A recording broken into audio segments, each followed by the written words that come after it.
მოგესალმებით, სპორტხაბის მეორე გამოშვება ეთერშია, ძალიან მიხარია, რომ პირველ გამოშვებას ასეთი კარგი გამოხმაურება მოყვა, იმედს ვიტოვებ, რომ ეს ასეც გაგრძელდება და აუცილებლად ჩვენ მოდი შევახსენოთ ჩვენს მაყურებელს, რომ ძალიან საინტერესო ორი პროექტიც გვაქვს, ერთი არის ნიჭიერი ბავშვების აღმოჩენა, თქვენ გვიგზავნით ვიდეოებს, თქვენი შვილების, მეგობრების, ძმის თუ ვინც გინდა იყოს ნათესავის მეგობრის. და ჩვენ გეხმარებით წარმატებაში. წარმატებაში, რა თქმა უნდა, ცნობიერების ამაღლებაში ძალიან ბევრი ადამიანი ნახავს და საუკეთესოები უკვე თქვენი, ასე ვთქვათ, მოწონებების შედეგად გამოვლინდებიან და ისინიც აუცილებლად ძალიან კარგ სამახსოვრო საჩუქრებს მიიღებენ და მეორე წამოწყებაა, რა თქმა უნდა, სამწუხაროდ ჩვენს ქვეყანაში არიან ისეთი ბავშვები, რომლებიც სხვადასხვა მიზეზის გამო, მოდი არ დავკონკრეტდები, ძირითადად რა თქმა უნდა ფინანსურია ეს მიზეზი, ვერ ახერხებენ სპორტის საყვარელი სახეობით დაკავებას და ჩვენ აი ამ რუბრიკაში,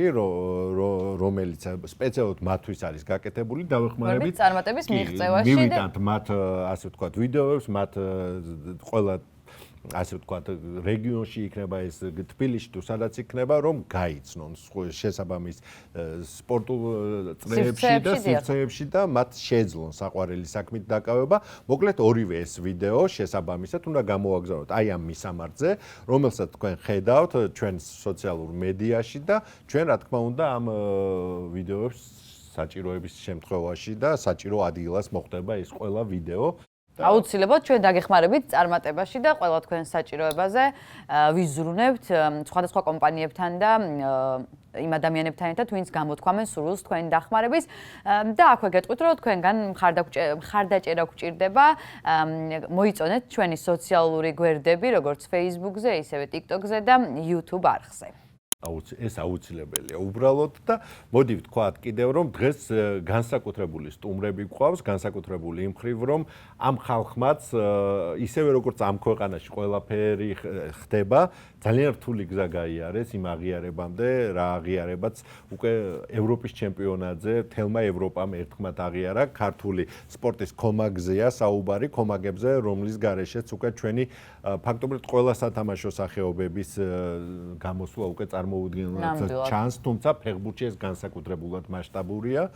ჩვენი კომაგები იქნებიან გადაცემის მეორე ნაწილის სტუმრები და სულ რამდენიმე წამში პატარა ტიხრის შემდეგ ჩვენი სტუმრებით დაგიბრუნდებით. ბრუნდებით ახალი ეპიზოდით, ძალიან საინტერესო სტუმრებით. ჩვენთან ერთად არიან კომაგები ბესო ბახტაძე და ჯუან შენოზაძე. მიხარია რომ ჩვენთან ერთად ხართ. გამარჯობა, მოგესალმებით.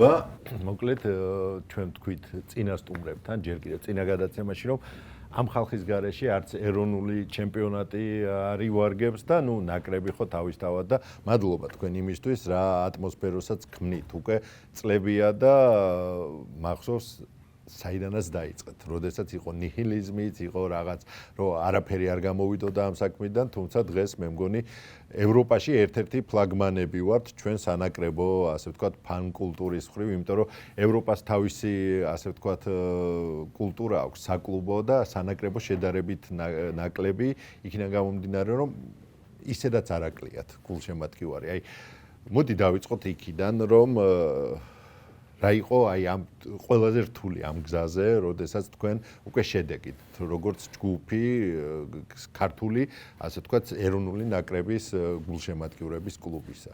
2010 წლიდან დავიწყეთ, მაშინ თბილისის ფორუმზე. 15 წელია ესე იგი. ხო, თბილისის ფორუმზე გაჩნდა მაშინ იდეა და ასევე თუ არ ვწდები მარტში გქონდათ, ხო? დაბადების სექტემბერში, 11 სექტემბერს არის ჩვენი პირველი შეკრების, ხო, ნუ ეგრე გამოვიდა. პირველი შეკრების დღე, ჩვენი დაბადების დღე 2010 წლის 11 სექტემბერი და იქიდან მოვყევით ნელ-ნელა დაიწყო სულ რამდენიმე ადამიანის ინიციატივით, რამდენიმე ადამიანისგან შედგებოდა პირველი შეკრების რაოდენობაც და მე უკვე რამდენი იყავით გახსოვს? უნდა გახსოვდეს ისეთი. ან 10 ან 12 რა, ზუსტად არ მახსოვს. მე არ ვიყავი პირველ შეკრებაზე მაშინ, თბილისში არ ვიყავი, თუმცა ერთ-ერთი, ანუ როცა იბადებოდა ფორუმზე ეს იდეა და აზრი, მაშინ იქ აქტიურად ვწერდი, რომ მინდა მეთქი მინდა და პირველ შეკრებაზე ვერ ვიყავი, მაშინ არ ვიყავი თბილისში. თუმცა როგორც ვიცი 10-მდე 10-12 ადამიანი იყო შეკრებილი და მე იქიდან ესე ნელა წამოვიდა და მოვედით იქამდე სადაც მოვედით. შენ იყავი მათ მე ცოტა გვიან შემოვიდა. აი აი რა ლეგენდები არის, აი ქუჩაში რომ მოაწყვეთ პირველი მსვლელობა. აი რა იყო, ხა გეტყვი რა. განსაკუთრებით იყო საბერძნეთთან თამაშის წინ ახლა. იყო რამდენიმე ათასიანი მსვლელობა. მაშინ მახსენდებოდა ზუსტად ის კადრები მახსენდებოდა, როცა გავაკეთეთ პირველი მსვლელობა, მანქანებით თამაშიც ხო არ გახსოვს რა თამაში. ხორვატიის თამაში იყო. რო გავიმარჯვეთ მარტიან. 2011 წელი იყო, მე მგონი, თუ სწორად მახსოვს. პირველი მსვლელობა იყო, მე მგონი, მაგ თამაშზე. უკვე ანუ ძალიან ბევრი დაგროვდა და ესე გასახსენება ცოტა ძნელია, მაგრამ ვიყავით რამდენიმე მანქანა რა, მანქანებით ვიარეთ.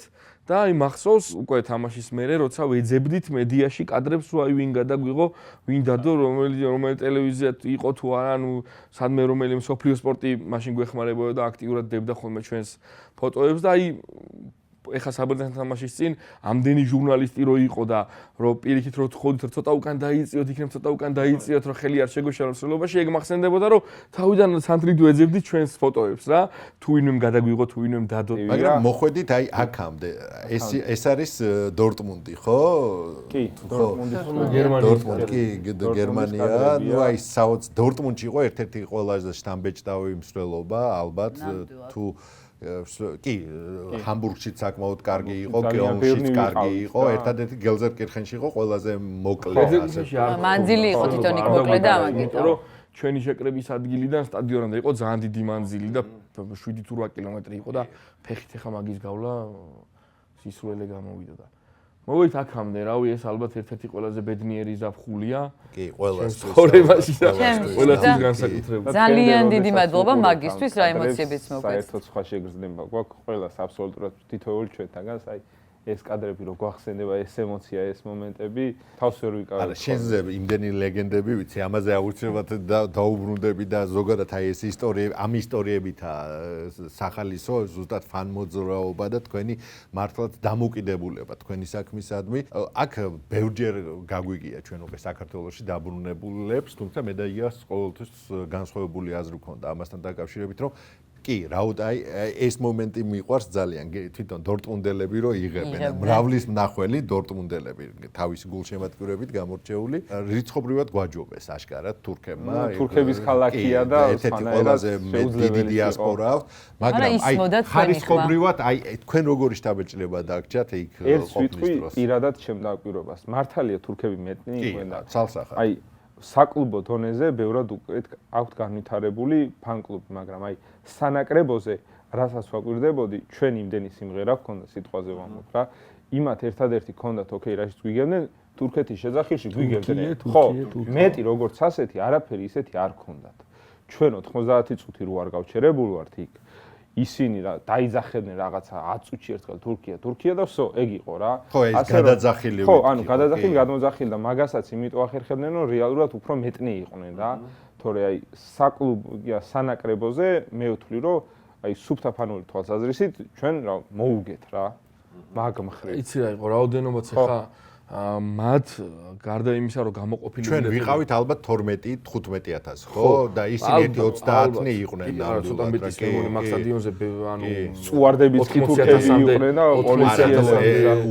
UEFA-ს ამ შემთხვევაში ხო 72-მდეა. ხო და დანარჩენი ეგენი იყვნენ ფაქტობრივად და ოღონდ რა არის, იცი ჩვენ ვიყიდეთ ბილეთები, ანუ ქართველებმა გულისხმობ, გამოყოფილი კოტა რაც იყო, ის ავითვისეთ თლიანად და თურქებმა ის სხვა ითვისეს და პლუს კიდე მაგ ქალაქში ცხოვრობს ძალიან ბევრი თურქი და ნეიტრალური მაყურებლისთვის განკუთვნილი ბილეთებიც იყიდეს რა.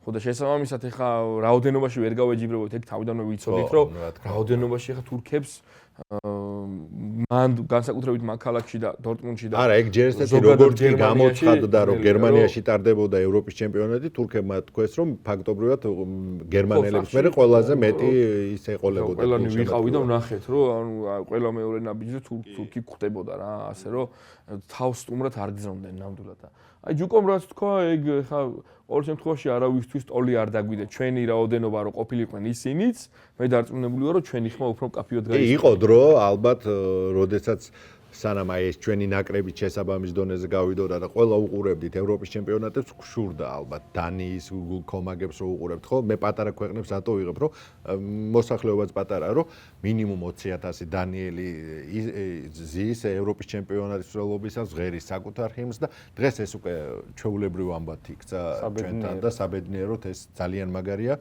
ალბათ ყველაზე ხმაურიანი ჰიმნის შესრულება იყო სწორედ ჩვენს მიერ ნახსენებს საბერძნეთის თამაშზე, იმიტომ რომ მე მგონი აი 50-56,000 რაც ეტევა დინამოზე ყველა მღეროდა ჩვენ ჰიმნს და უფრო მეტიც იყო აშკარად ადამიანი. კი, მაგრამ ნუ ოფიციალურად რო. იცი, აქვე უნდა ვთქვათ იმაზეც, რომ მე მედია ზონიდან მესმოდა თურქეთთან მაჩზე. თქვენი ხან ნამდვილად თან ახლოს ვიყავით თქვენთან შედარებით და მაგრამ ამას გარდა, ანუ გერმანიაში ხა ჩვენ ხალხსაც ხო წერდით, გერმანელებსაც და არა მარტო ყველა აღნიშნავდა, რომ იყავით ძალიან ორგანიზებულები, ყველას დაამახსოვრეთ თავი, ეს შეკრებები და მე მსვლელობები ძალიან ორგანიზებული, ძალიან მშვიდ გარემოში და ასე კარგად მიმდინარეობდა და აქვე ექსცესებიც არ ქონიათ, ხო ისეთი რაღაცა. განსაკუთრებული რაღაცები არ მომხდარა, ისეთი ყოველ შემთხვევაში რაც ფანურ კულტურაში არ ჯდება, ეგეთი არაფერი არ მომხდარა და ეხა პატარა შეხლა შემოხლა და მე მივხვდება კიდევაც პატარა შეხლა შემოხლა მეც კი მომივიდა და თურქეთთან სხვანაირად არც გამოდიოდა. და გარდა ამისა, მედია საშუალებებსაც ძალიან ეხმარებოდით მე პირადად და ჩართვაშიც რაღაც თქვენი ესენი მეკეთა ხოლმე რაღაც ჩარხებით რაღაცები. შემიძლია გითხრა, რომ მე ვიყავი ჰამბურგთან ახლოს კილში. და ნუ თამაში ერთი იყო ჰამბურგში და დანარჩენი თამაშები მოშორებით იყო და 3 საათის გზა ჰქონდა შენ მინიმუმ. ზოგჯერ მეტიც კი. გზაში გვიწევდა უმეტეს დროის გატარება და გზაში ანუ გერმანელებთან ადგილობრივებთან ურთიერთობა ხშირად გვიწევდა რა. მე მაგალითად მე მქონდა რამდენიმე შემთხვევა, როცა საკმაოდ ასაკიანი ქალბატონი მოვიდა ჩემთან, საქართველოს ნაკრების მაისურით ვიყავი, თურქეთთან თამაშის მერე ჰამბურგში, ფანზონაში მოვიდა და ქართველი ხარო, მეკითხება ინგლისურად და კი მეთქი ქართველი ვარ. თქვენმა ნაკრებმა ითამაშა შესანიშნავად და თუ შეიძლება რომ ჩაგეხუტებიო რა. ხო და ანუ გერმანიაში რომ ესეთ სითბოს გამოხატავს, ანუ ესე იგი რაღაცა ჩვენს ჩვენი კომაგობით ჩვენი რაღაცა ისე მართლა ოჯახებით იყო ხალხი იქ ჩასული და მართლა ესე ნორმალურად წესიერად აბსოლუტურად ძალიან ისე აკადემიურად მოქცევით ჩვენი თავი დავამახსოვრეთ ჩვენ მგონი ეგ გერმანიაში. იყო უმთავრესი მისია ალბათ და დიდი მადლობა ამისთვის, მაგრამ შენ კილიდან დადიოდე, ჯუანში შენ საიდან დადიოდი? შორიდან. კერძო 1000 ბულინგის წვერული გახდა მაგის. 18 დღე გზაში იყო მე ფაქტობრივად. თამაშს რო დავსწრებოდი, ნუ რეალურად წინა დღეს გამოდიოდი სახლიდან. თან მაგ დროს უფრო ნახულობ არა მარტო იქაურ კულტურას, არამედ ბევრ ადამიანთან გიწევ შეხება, აი ბევრჯერ მქონია როგორც პესოს ქონდა ისე ანალოგიური ტიპის შემთხვევა, რომ აი რო ხედავენ უკვე საქართველოს ფორმით რაღაცა ფერებში, ყველა კეთილგანწყობილია შენს მიმართ რა. ხო ამ ხელა გზას გავდიოდი და აი არავისთან არაფერი, აი სხვა ქვეყნის წარმომადგენლებთან ერთ-ერთ არანაირი ზედმეტი არ შელაპარაკება, პირიქით ყველასთან ის ქონდა რა ქვია.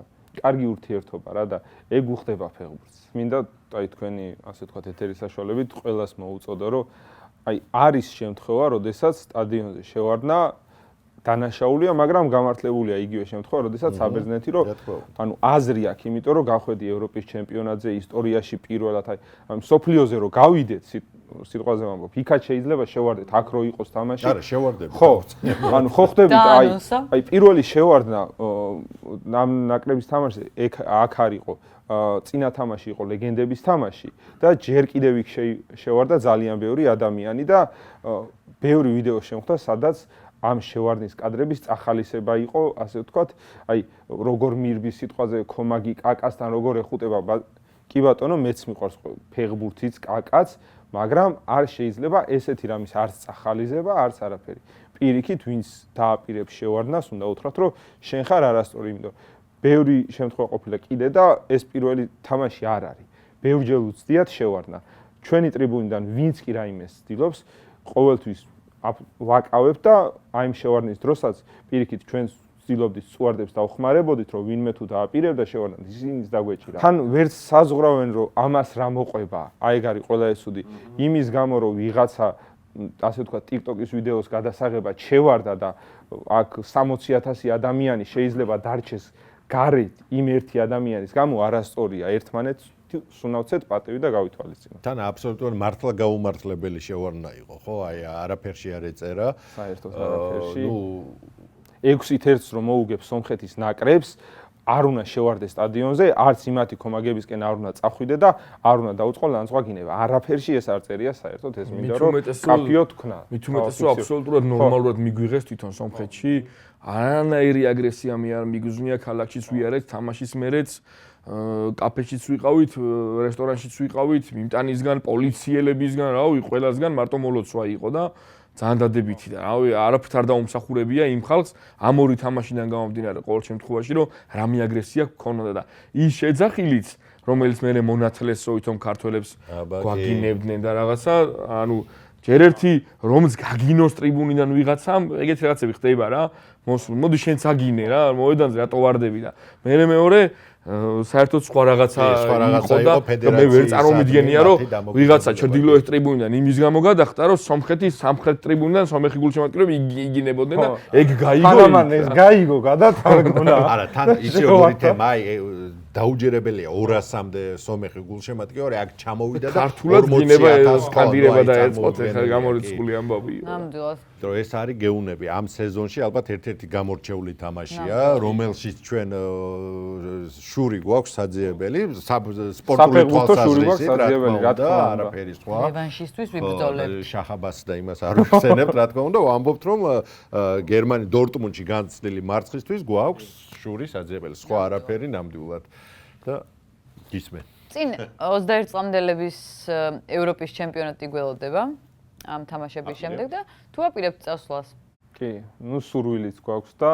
უკვე ასე ვთქვათ, მოლაპარაკებებიც და მუშაობას დავიწყეთ, რომ არც ერთი ზოგადად გვინდა რომ და ვცდილობთ მაქსიმალურად რომ ყველა ძალიან კარგი ნაკრებია და იმსახურებს ნამდვილად ეს ნაკრები. ვცდილობთ რომ ყველა ასაკობრივ ნაკრებს დაუდგეთ გვერდში.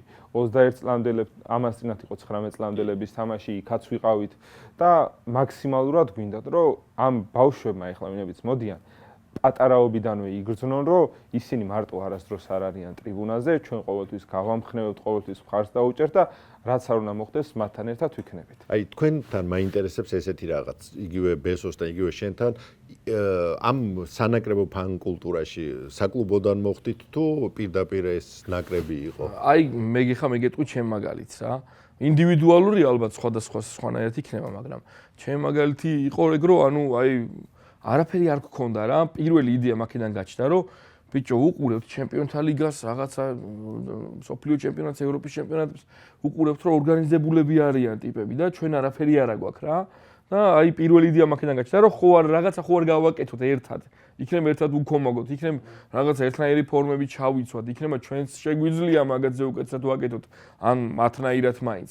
და ანუ მე საერთოდ არ ვიყავი ფან კულტურაში, უბრალოდ ფეხბურთი მიყვარდა, არა მარტო ფეხბურთი, ზოგადად სპორტი ძალიან მიყვარს და გვიყვარს უყველას და აი ეგრე გაჩნდა ეგ იდეა ქომაგების, რომ მოდი ჩვენც შეგვიძლია შევიკრიბოთ და ქართულ სპორტს ერთად უქომაგოთ, არა მხოლოდ ფეხბურთს.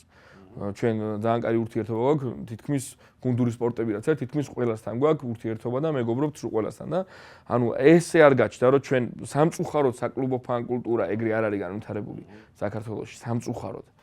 თუმცა კომაგების მერე უკვე რომ მოვიწამლე ამ თემით მერე და უკავშირდი მე დინამოს ფან კლუბშიც ვიყავი გარკვეული პერიოდი ჩვენთან არიან დღეს სხვადასხვა ქალაქის ფან კლუბების წარმომადგენლები და ისინი შიდა საკლუბო ჩემპიონატზე ცდილობენ ფონის შექმნას და იმიტომ ხო ხვდები ხო რატომაც იმიტომ ამის გარეშე შიდა ჩემპიონატის განვითარება წარმოუდგენელია თუ გულშემატკივარი არ მივიდა თუ ეს სანახაობის ნაწილად არის წარმოუდგენელი გულშემატკივრობის კულტურაც ვერ ვითარდება შესაბამისად კი რა თქმა უნდა წინა გადაცემაში ბოდიში გაწყვეტინებ საუბრობდით რომ ფინანსები არის აქ პრობლემა ჩემი პირადი მოსაზრებაა რომ ფინანსები არის პრობლემა რომ იმ საკლუბო დონეზე რაღაცა გულშემატკივარი ვერ იყრის თავს იმიტომ რომ გასვლითი თამაშები აქვს და ასე შემდეგ, ხო? თქვენ შემთხვევაშიც როგორ არის? როგორ ირჩენს კომაგები თავს? ანუ ძალიან საინტერესოა ეგ ნაწილიც, აი რაღაც სპონსორების იმედად ხართ, იმიტომ რომ გიწევთ ევროპის ჩემპიონატებზე, გასვლით მატჩებზე სიარული, რავი, ფორმები გასვიათ, ძალიან კარგად გამოიყურება ერთიანობაში ეს თქვენი რაღაცა სინთეზი არის ძალიან კარგი და კარგი იდეებსაც დებთ ხშირად თვითონ ტრიბუნაზე, რაც ჩანს. რა თქმა უნდა რა ამ ყველაფრისთვის. აი ხშირ შემთხვევაში, ნუ ყველაფერი არის დაკავშირებული ფინანსებთან. იგივე აი ჩვენ მაგალითად რა ფორმებიც გვაცვია ჩვენი სტილის რა. ამას ჩვენ თვითონვე ბეჭდავთ და ჩვენ თვითონვე უკვეთავთ სიტყვაზე ან თურქეთში ან ჩინეთში და ჩამოვა შესაბამისი ბრენდირების. ან ხშირ შემთხვევაში საქართველოშიც ვაკეთებთ ანუ ჩვენი ატრიბუტიკის მხრივ რა. რაც შეეხება უკვე აი ბანერები, სიტყვაზე და სხვადასხვა საკითხებს, ანუ ხშირ შემთხვევაში თხოვთ, აი არის რაღაც მომენტები, როდესაც თხოვთ ფედერაციას, რომ აი ჩვენ გვინდა ეს ბანერი დაახლოებით ჩდება ამდენი და შენ თუ სიტყვაზე არ შეგიძლია თანხის გამოყოფა რაიმე, თუ შეგიძლია რომ დაგვაკავშირო, ასე ვთქვათ, ვინმე სპონსორს რა. აი მაგალითად ევროპის ჩემპიონატზე ახლა ძალიან დაგვეხმარა კრისტალბეთი. უშუალოდ ევროპის ჩემპიონატზე.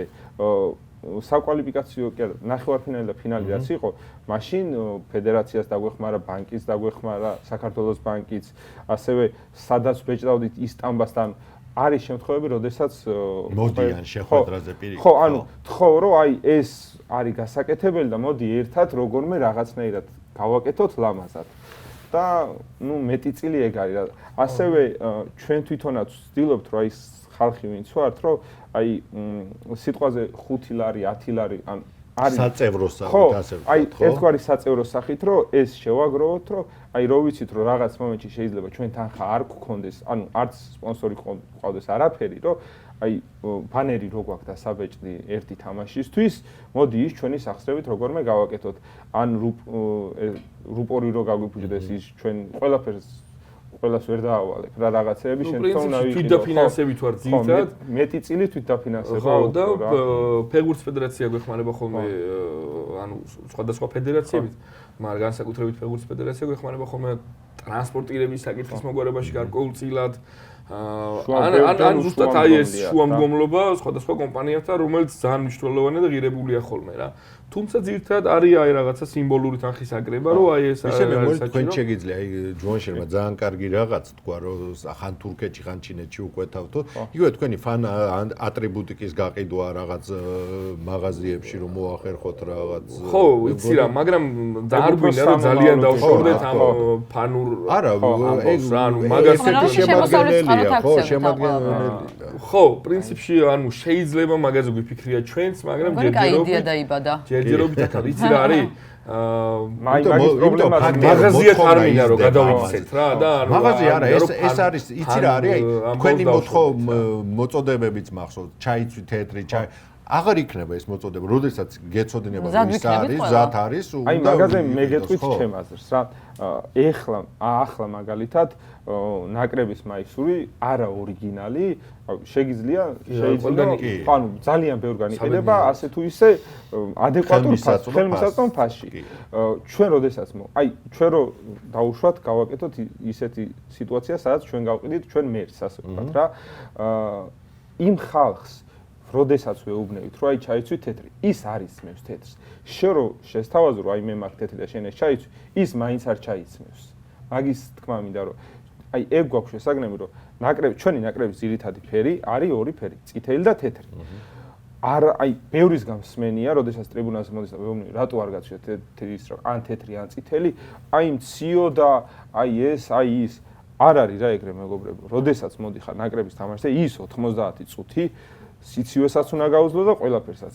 გვახსოვს ესპანეთთან თამაში, საშინელი კოკისპირული წვიმა იყო, მაგრამ არავინ არ წავსულართ იქიდან კომაგების ტრიბუნიდან. ხო, ანუ კომაგების ტრიბუნიდან არავინ არ წავსულა და არავის არ დაუწყო, აიმე წვიმა დაიწყო, მე გავცივდები ხვალე. ეს არის ესპანეთის თამაშის პარამის გამოც არის ამ გამოსაყოფი, მე მგონი მე პირადად არ მახსენდება ესე ჩვენს ნაკრებს წაეგოს და ტრიბუნა არ გაჩერებულიყოს, რაც ასევე ევროპული ამბავი. მე ჩვენ ვილაპარაკეთ კიდევაც ფეხბურთელებთან მაგ თამაშის მერე და განსაკუთრებით მაგის მერე მოყვა მაგას ნორვეგიასთან თამაში. იქაც წავაგეთ, საშინელი თამაში იყო, მოდი პირდაპირ თქვათ რა და იქაც მოყვა ფეხბურთელებს და კომაგებს შორის საუბარი. ეგ გამოიწვია იმან, რომ 7-1 წავაგეთ, მაგრამ არ დაგვრჩენია ჩვენ იმის შეგრძნება, რომ ფეხბურთელებმა რამე არ გააკეთეს. იქ იყო რაღაცა არაეწყო, ყველაფერი ერთმანეთზე ძალიან ცუდად დაალაგდა, აი შენი დღე რო არ არის და არც ერთი დღე რო არ. პირადად მაშინ კაშიასაც უთხარით ჩვენ და მე ველაპარაკებოდი მაგაზე, რომ ჩვენ ვიცით რომ ეს არ ასახავს რეალურად ძალთა თანაფარდობას. ანუ 1-7 შეიძლება ესპანეთი ჩვენზე ძლიერი არის, 7-1 ძლიერი არის. საქართველოში რომ 1-7 არ წავაგებთ, კიდე 10 თამაშს რო ვითამაშოთ ესპანეთთან, იგივე შედეგი აღარ შეიძლება 2-1 წავაგოთ. შეიძლება 3-1 წავაგასვლოთ და 3-1 წავაგეთ, ხო? იგივე ესპანეთთან. და მერე იყო ნორვეგიასთან თამაში, რომელთანაც აი მაგის კადრები არის კიდევაც ძალიან ვირუსულად გავრცელდა ეგ კადრები. ჩვენ რო ველაპარაკებით, ბექა ელაპარაკება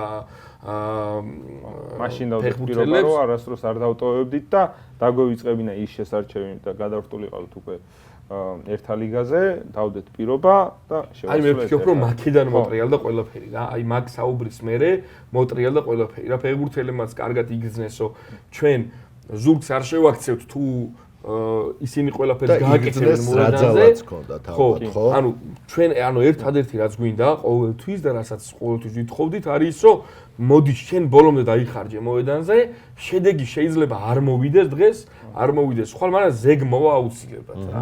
თუ ბოლომდე დაიხარჯები, ჩვენს თუ ბოლომდე დავიხარჯებით ტრიბუნაზე, ეს შედეგი აუცილებლად დადგება და დადგა ის შედეგი, რასაც ვატრობდით. უკუ კავშირის ამბავიც მინდა კითხოთ. აი ყველაზე მეტად როდის იგძენით უკუ კავშირი ფეხბურთელები, რომელი თამაში იყო ეს? ნუ აი ნორვეგიასთან თამაში რაც მესომწერან მოყვა, ძალიან კარგი იყო, რომ ანუ იმდენად ახლოს ვიყავით ერთმანეთთან, ისინი ხვდებოდნენ ჩვენ სათქმეს, ჩვენ გრძნობებს და ჩვენს ანალოგიურს ხვდებოდით. ალბათ მე მაგ თამაშს გამოვარჩევდი უშუალოდ ერთმანეთთან დაკავშირების მხრივ რა, თორე ჩვენ ისედაც გვაქვს ფეხბურთელებთან კომუნიკაცია ყველა საკითხზე და მაქსიმალურად ვცდილობთ რომ ერთმანეთთან აი ჯუკო შემოგვიერთდა ცოტა გვიან შედარებით რა, მანამდე როგორ იყო ეხა გეტყვი. ამასთანაც საუბრობდით მე და ანი და ანი ჩვენი მეგობარია კომაგი ვიცნობთ კი ხო და საუბრობდით და გავიხსენეთ ის ამბავი რომ ჩვენ როცა კომაგები შევქმნით მაშინ მე ვიყავი 20 წლის ანუ და ნაკრებში თამაშობდნენ იაშვილი კობიაშვილი რამდენი წლისაა ვითვლიდი და გამაწყვეტინე ნაკრებში თამაშობდნენ ის ბირთვი ვინც ნაკრებში თამაშობდა იყო ჩვენზე დიდები რა ანუ ისინი იყვნენ კაცები და ჩვენ ბავშვები ვიყავით მაშინ რა და ეხა უკვე ისე გამოდის რომ ჩვენ ვართ უკვე იმასაკის რომ 30-ს გადაცილებულები და ბიჭები არიან უკვე ბავშვები რა ანუ ეხა სწორად გამიგეთ რა ხო და ეს დროთა განმავლობაში შეიცვალა თავიდან აი ის რომ ჩვენ რო დგავართ ხელგაშლილი და საქართველოს რომ მართლობ და ბიჭები რომ მოდიან ხოლმე ეს რო ყველას ძალიან მოწონს ყოველთვის ეგრე არ იყო რა მათაც დაჭირდათ შეჩვევა იმასთან რომ კომაგი ყავთ და ფან-კლუბი არის და არიან კომაგები და უნდა მივიდნენ და მადლობა უთხრან და ჩვენს ბევრ ამეზე დაგვჭირდა სწავლად განვითარება და შეჩვევა.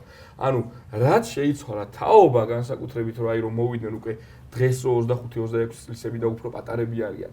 მათ უკვე ამის პრობლემა არ აქვს. ჯერ ერთი იმიტომ რომ ისეთ გუნდებში თამაშობენ სადაც ეს კულტურა არსებობს და მეორეც უკვე ისინი მიჩვეულები არიან რომ ამ სტადიონზე არიან კომაგები. თურქეთთან წავაგეთ, აი 3-1 რო წავაგეთ ლოკომოტივზე რა. და მაშინდელი ეს გინება განსაკუთრებით არ ვიცი რატო ყავდათ ამოჩენილი არ ველაძე ყავდათ განსაკუთრებით ამოჩენილი ვინ ყავდა მაგაზე უკეთეს და ან დღეს ვინ ყავს და რატომღაც ყველაზე დიდი აგრესია მოდიოდა ვერაფრით ვერ ხვდებოდი როგორ შეიძლება გაფუჭებული მომენტის გამო აგინოს საკუთარ ფეხბურთელს ანუ როგორ შეიძლება გულშემატკივას უფრო ძალიან უნდოდეს თუ ის ადამიანი გულშემატკივარია ჩემთვის ეგენი გულშემატკივრები არ არის როგორ შეიძლება შენ ტრიბუნაზე უფრო ძალიან გინოდეს გოლის გატანა ვიდრე ფეხბურთელს ხო რომ ვიდრე თვითონ და რაღაცა რო არ გამოსდის ადამიანს მაგის გამო როგორ უნდა გალანძღო ვერ ხო ფეხბურთი ჩვეულებრივი სამუშაოა ჩვენც ყოველთვის არ გამოგდის ჩვენი საქმე ჩვენი სამუშაოს შესრულების დროს ხო ჩვეულებრივი ამბავია და ეს კარგია რომ ეს ტენდენციები არის ქართულ სპორტში მით უმეტეს ფეხბურთი იყო მაინც ამ ხრივ ძალიან გამონაკლისი და რა სურპრიზებს უნდა ველოდოთ უკვე თქვენგან, იმიტომ რომ რაღაც აი მე თქვი კიდევაც არამე აქ შემოვიდოდით აი არ ამოდის ჩემი თვალიდან ის თქვენი ბანერი, რომელიც გერმანიის ევროპის ჩემპიონატს უკავშირდებოდა. დორტმუნდის ჩანს ხედით იმ თვითმფრიავში და გავწავედით ერთად. მე მგონი მთელი საქართველო იქ ვიყავი. ეგ საყურებლად კარგი კადრები იყო, შესაძლებლად რთული იყო. შესაძლებლად რთული იყო თან იმ დღეს აი ამოვარდა ქარი, გაგვაწამა. ეგ თვითმფრინავით წინ მზადების პროცესში ფრთაც მოგვიტყდა ადგილზე დავამაგრეთ. ინაღამ ავია კატასტროფა. კიდევ კაი დორტმუნდში წესია ჩავფრინდით. სხვათა შორის მარტო ჩვენ კი არა, UEFA-მაც დაგიფასად და ეს თავის იმაზე ცედოთ გვერდზე. მაგრავია მაგეთ მაგი.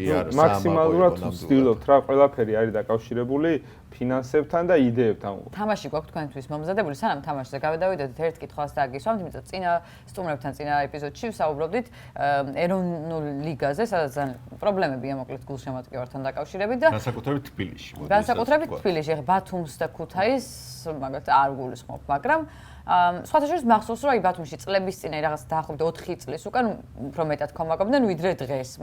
აი რას ურჩევდით, ხო? აი თქვენც ხო აი ამბობთ, რომ აი ფინანსები არის ყველაზე მთავარი, ხო?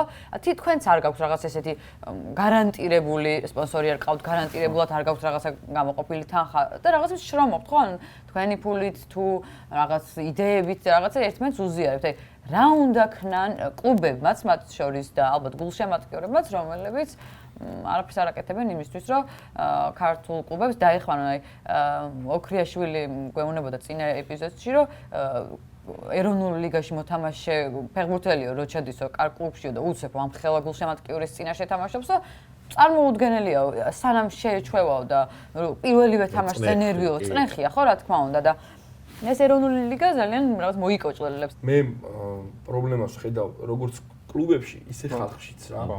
მაგალითად, აი ხაი ეს მაგალითი ხშირად მოყავს ხოლმე რა. სპლიტის ჰაიდუკი ხორვატიის ამ რამდენიმე წლის წინ შეიძლება 10 წელიწად იყოს გასული გორის დილასთან თამაშობდა UEFA სტატის შესარჩევს და გორის დილამ ლოკომოტივზე ითამაშეს მესხზე 3-0 მოუგო აქ და გასვლაზე მოუგო 1-0. ანუ რადონის გუნდი იყო ხვდებით რა. ჰაიდუკი არის ერთ-ერთი ყველაზე მაღალ დასწრებადი გუნდი ხორვატიაში. ანუ საშუალოდ 20-25,000 ადამიანი ესწრება წარმოიდგინე გუნდის თამაშს, რომელსაც გორის დილამ ორივე თამაში მოუგო. ამ შემთხვევაში გორის დილას კი არ ვაკნინებ. რა თქმა უნდა. მაგრამ უყურე იქ გულშემატკივარმა იცის, რომ ის არის თავის ქალაქის გუნდი და უნდა მივიდეს იმის საგულშემატკივროდ. თუ ცუდი ხდება რამე გუნდში, უნდა მივიდეს და იქიდან მოთხოვოს ამ გუნდის ხელმძღვანელობას, რომ არასწორად იქცევით და შეცვალეთ ეს ამბავი და შეცვალეთ ეს. ანუ ჩვენ რატომღაც მაგას ვერ ვითავისებთ, რომ ჩვენი ქალაქის გუნდი, ანუ უნდა უგულშემატკივროს საკუთარი ქალაქის გუნდს და კი თუ უჭირს, უნდა მიხვიდე და იქ დააფიქსირო, გვერდში დაუდგე, ის ბილეთის 5 ლარი გადაიხადო პირობითად თუ ამბობ იყიდო და ამით დაეხმარო საკუთარ გუნდს და არა ონლაინ რაღაცები წერო. ისეთ თემაზე მივიდნენ, სადაც უკვე ჩვენი თამაშის დრო არის ზუსტად სხვების რო შურს და აი იქიდან თუ გამოიცნობენ რომელია ჯობია. იქნებ მაგალითი აიღონ ამ ფოტოებიდან კლუბების გულშემატკივრება. ყველა ძალიან ტოპ ქვეყანაც არაა, ყველა მოდი აი ცოტა დავასპოილერებ და ნახოთ აბა იმათგან მაინც გადავიღოთ. ესე იგი, ვიწყებთ თამაში, ხა ჩვენს უკან არსებულ ეკრანზე გამოვა ფოტოები და უნდა შევეცადოთ გამოვიცნოთ ამა თუ იმ კლუბის გულშემატკივარი. სულ 6-ია, ხო? მე მგონი 6 ავარჩიეთ. მეც ეგრე მახსოვს 6 საუკეთესო ფოტო ავარჩიე. ანუ შეეცადოთ 3 დასწრებაზე თავისთავად. ჩვენ ერთმანეთს აბა, აი ხო ჩვენ ვიცით ჩვენ მომზადებულები ვართ. მეთქი უბრალოდ რამდენს გამოვიცნო. არა. აბა დავიწყოთ. ლივერპული. აჰა. ნუ ეხლა წერი. აშკარად. მაგრამ ჯუან შენს ერთი ქულა. მოლოდეს. შემდეგი მე მგონი შემდეგი ცოტა რთულია უფრო და ძალიან მომწონს შემდეგი არა ეს იგივეა ისევ ლივერპული. ისევ ლივერპული. ეს მე მგონი ისია დაყენებული 10 წამის მერე თავად ჩემოვა. ეს ტორპედოს ფიქრობ მე არ ვიცი. არა. ესე გვანა ქართველი? არა, დინამო არ არის. პოზნანი ხო არ არის? არა, გვანან რაღაცით ნახე? ლაციო. არა, არა, ლაციო არა. ბერძნები არიან. არა, რატო უკარ ნახე? არ უნდა გეთქვა. ცოტა ხანი უნდა უნდა სასულიყვნენ ლოგიკურად. ნუ 1-0-ია ჯერჯერ. არა, აეკია. ლაციო რატო იქნებოდა? ნუჯები არაცია. ხოდა მე იქით ვიყურებდი, რატო მოკლედ შიშველი ხალხი აეკთან დავაკავშიროთ დღეიდან. შავი ისედაც ბევრსაცია. ხო, შავი კი. გავრცელებულია ფან კულტურაში. მაგრამ ბევრსაცია. ხო. კი, მაგრამ აიკის შემთხვევაში უკვე აიკის ფერია. შემდეგი. ეხა გამოვა შემდეგი ფოტო. აჰა. ერთი. მარტივი ფოტო შევარდნი. მე ხო ვთქვი, ბევრი ისეთია, რომელიც ძალიან უკვე ახლობლად იქცა. შემდეგი ფოტო. როგორ მიხვდის? ფერები. აი. ნუ გალათასარაია. კი ბატონო, 2-1 დაწინაურდა ბესო.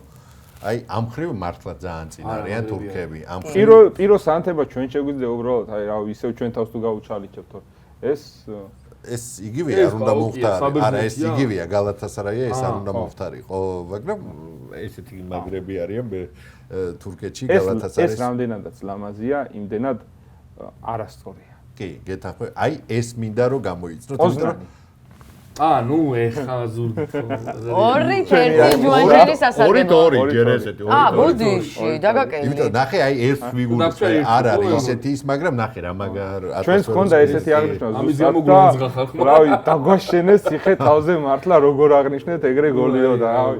ფეხბურთს ჩარტერ გულეთ და ვიხდებით. ზურგი რა.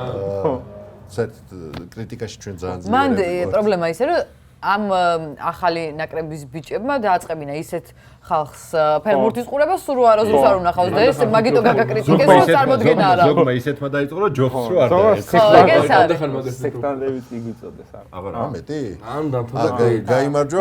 გაიმარჯვა მეგობრობა. ძალიან კარგი. დიდი მადლობა ბიჭებს, კომაქს და დიდი მადლობა თქვენ ყურადღებისთვის და ველოდებით კიდევ ჩვენს მეგობარ პარტნიორ ყველა კომპანიას, ვინცაც სურვილი ექნება გახდეს ჩვენი მეგობარი. წინ ძალიან ბევრი დასამახსოვრებელი მომენტი გველოდება დარწმუნებული ვარ თქვენი და ნაკრების ბიჭების დამსახურებით და შეიძლება შევხვდეთ 21 წლამდელების ევროპის ჩემპიონატში. ამერიკის შეერთებულ შტატებში.